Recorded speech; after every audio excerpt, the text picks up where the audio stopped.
Ils nous diront, vous savez, Thomas Sankara a essayé de faire comme ça, mais il est où? Il est mort. Le président haïtien, il a essayé de faire comme ça, il est où? Il est mort. Kadhafi a essayé comme ça, il est où? Il est mort. Voilà des propos qu'on nous tient de manière voilée pour nous faire peur. Salut à tout le monde et bienvenue une fois de plus sur votre chaîne d'information. Aujourd'hui, nous allons revenir sur l'aspect d'assassinat des présidents africains que le capitaine Ibrahim Traoré a évoqué lors de son récent discours. Beaucoup de présidents africains ont peur de la mort et préfèrent céder aux mauvaises propositions des puissances étrangères qui portent atteinte à la bonne gestion de leur pays. Ibrahim Traoré a touché cet aspect dans son discours. Les amis, depuis 1963, 22 présidents africains en exercice ont été assassinés au pouvoir, et on peut se demander qui est derrière ces assassinats. C'est la question que nous allons répondre à la fin de cette vidéo. Il y a plusieurs présidents qui étaient des grands panafricains comme le capitaine Ibrahim Traoré qui figurent sur cette liste. Les amis, dans cette vidéo vous allez comprendre pourquoi il serait important pour tous les Africains de soutenir l'AES pour ouvrir une nouvelle page de l'histoire africaine. Ces dirigeants africains assassinés sont: le premier dans notre liste est Sylvanus Olympio, premier président togolais, assassiné le 13 janvier 1963 à Lomé, juste devant l'ambassade américaine, lors du coup d'État fomenté par Gnassingbé Eyadema. Le deuxième dans la liste est le major-général Johnson Aguiyi Ironsi, le premier chef d'État militaire du Nigeria, assassiné le 29 juillet 1966 par un groupe d'hommes du nord du Nigeria. Quant au troisième chef d'État assassiné, il s'agit d'Abderrachid Ali Shermarke, président de la République de Somalie du 10 juin 1967 au 15 octobre 1969, date à laquelle il a été abattu par son propre garde du corps alors qu'il était en visite dans la ville de Lassano. Numéro 4. Abed Amani Karum a été président du Zanzibar de 1964 au 7 avril 1972, date de son assassinat par 4 hommes qui lui ont tiré dessus. Numéro 5. Richard Ratzimandrava est demeuré président de Madagascar pendant 6 jours, du 5 au 11 février 1975, date de son assassinat à Antananarivo, la capitale malgache. Numéro 6. François Tombalbay. Dingarta Tombalbay est un homme d'État tchadien qui est devenu le premier chef de l'État tchadien post-indépendance. Il a été assassiné le 13 avril 1975 dans des circonstances obscures. Numéro 7.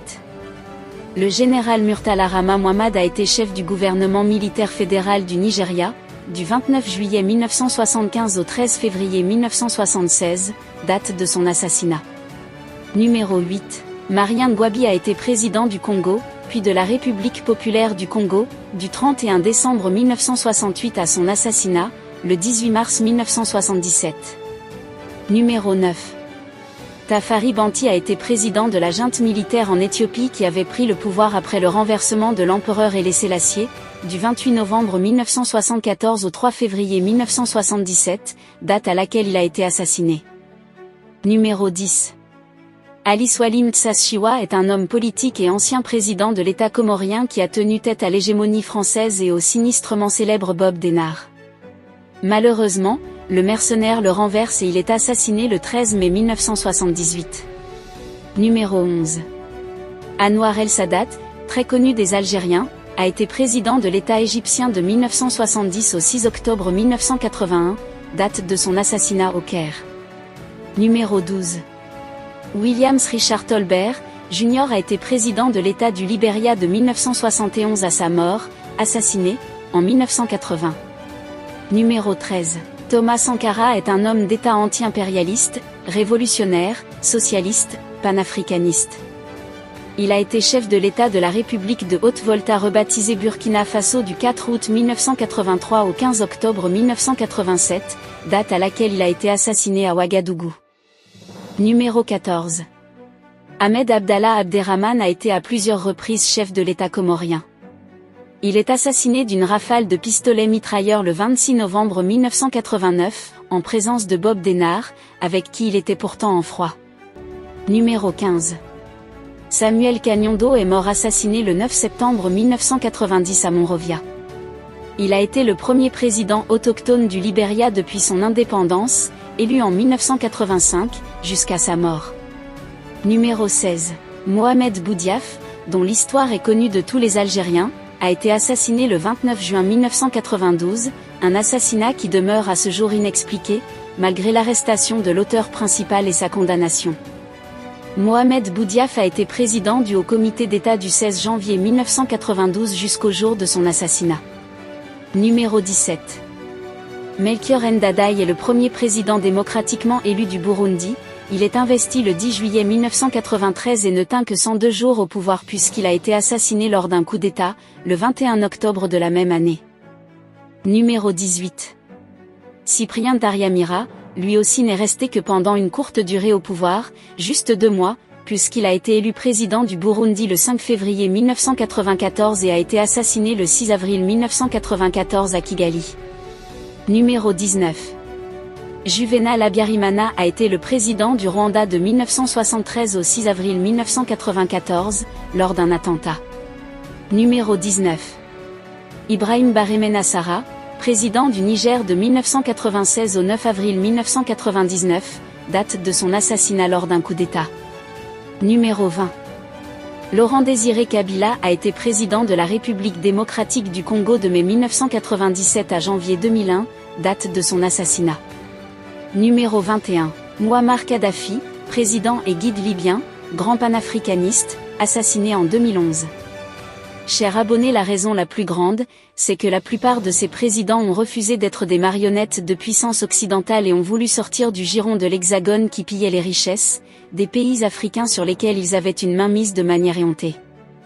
Les documents, qui foisonnent un peu partout, expliquent la manière dont ont été menés ces assassinats pour lesquels ces puissances ont armé des mains de traîtres qu'ils ont manipulés par la suite pour continuer le pillage des richesses de ces pays. Le dernier en date, et 22e président à avoir été assassiné est le président tchadien Idriss Déby, car il a osé vouloir voler de ses propres ailes. Les amis, l'histoire a retenu tous ces crimes, demeurés à ce jour impunis.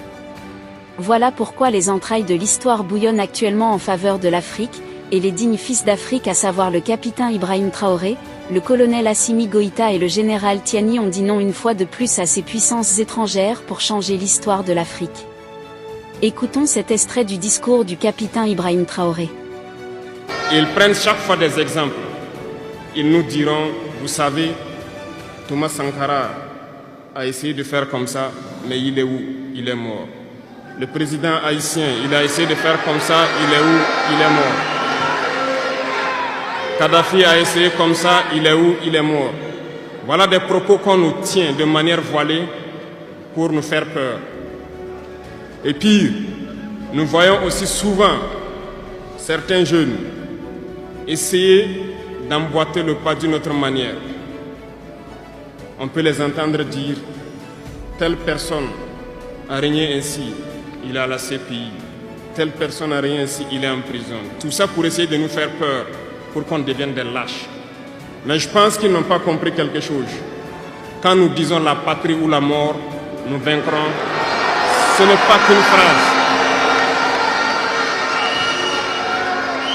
Ce n'est pas qu'une phrase, ça a tout son sens. Nous n'avons pas peur et nous n'aurons jamais peur. Nous continuerons notre lutte.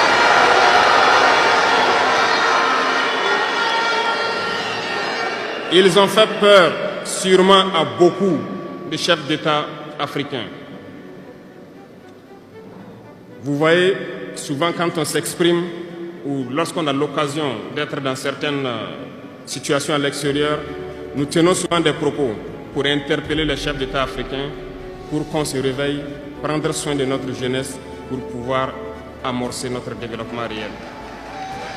Nous sommes souvent mal compris.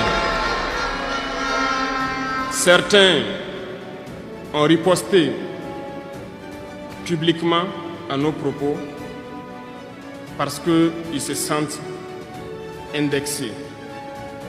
Mais je peux vous assurer, jeunesse, que lorsque nous nous retrouvons dans les couloirs, ces mêmes chefs d'État nous disent « Vous êtes sur la bonne voie, c'est ce qu'il faut faire pour que l'Afrique puisse s'en sortir. » Alors,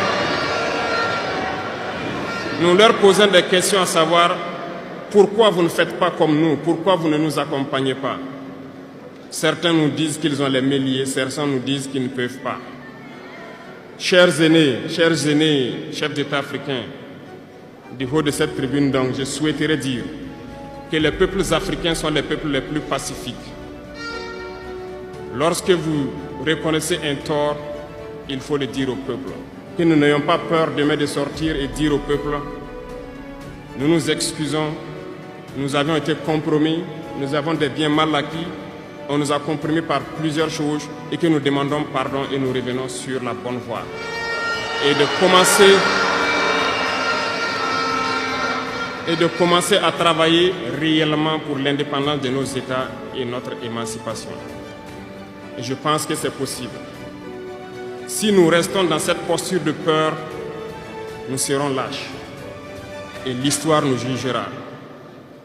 Nos enfants poseront des questions, nos petits-enfants poseront des questions. Nous sommes en train d'écrire l'histoire, il n'y a pas de place pour la lâcheté. Chers abonnés, c'est là en quelque sorte l'information que nous avons pour vous aujourd'hui. Qui est derrière ces assassinats? Laissez votre avis en commentaire.